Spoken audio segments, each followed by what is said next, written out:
Hello, I am Sanjana from RSJ Inspection Service Limited. We are an independent third-party audit and inspection firm. In this video, we will cover harassment and abuse.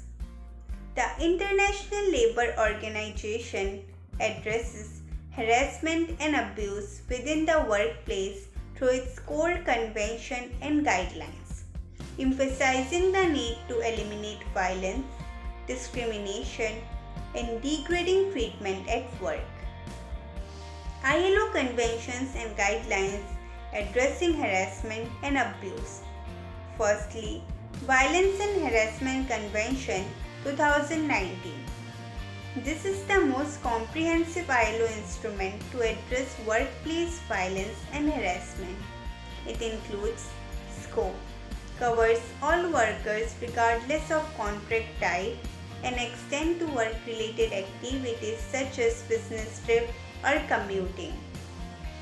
Definition: harassment, unacceptable behavior or practices, whether occurring once or repeatedly, that aim to harm or degrade the dignity of a person. Violence include both physical and psychological harm, bullying, and sexual harassment.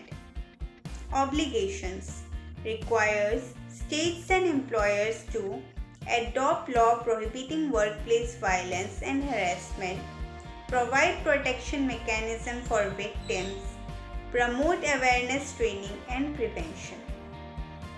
Secondly, Discrimination, Employment and Occupation Convention 1958. Prohibition of discrimination.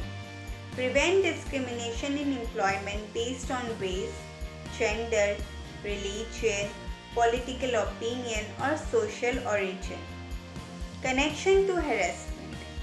Workplace harassment often intersects with discrimination, especially when targets individuals based on these protected characteristics.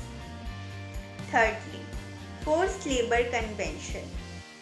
This convention prohibits practices such as forced labor and involuntary servitude, which can involve psychological coercion and abusive practices.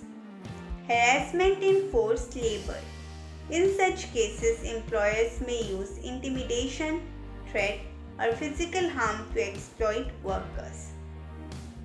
ILO guidelines and eliminating workplace harassment and abuse. Firstly, recommendation on policies and training. Employers should develop clear anti-harassment policies.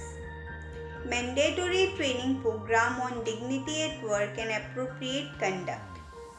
Secondly, reporting mechanisms and grievance handling. Workers should have access to safe, confidential, and non-rationally reporting mechanisms. Establish fair procedure to address complaints effectively. Thirdly, worker conciliation and collective bargaining. Collaborating with trade union to integrate harassment prevention into collective bargaining agreement. Encourage freedom of association, allowing workers to form union or committees that addresses workplace grievance including harassment. Thank you for watching.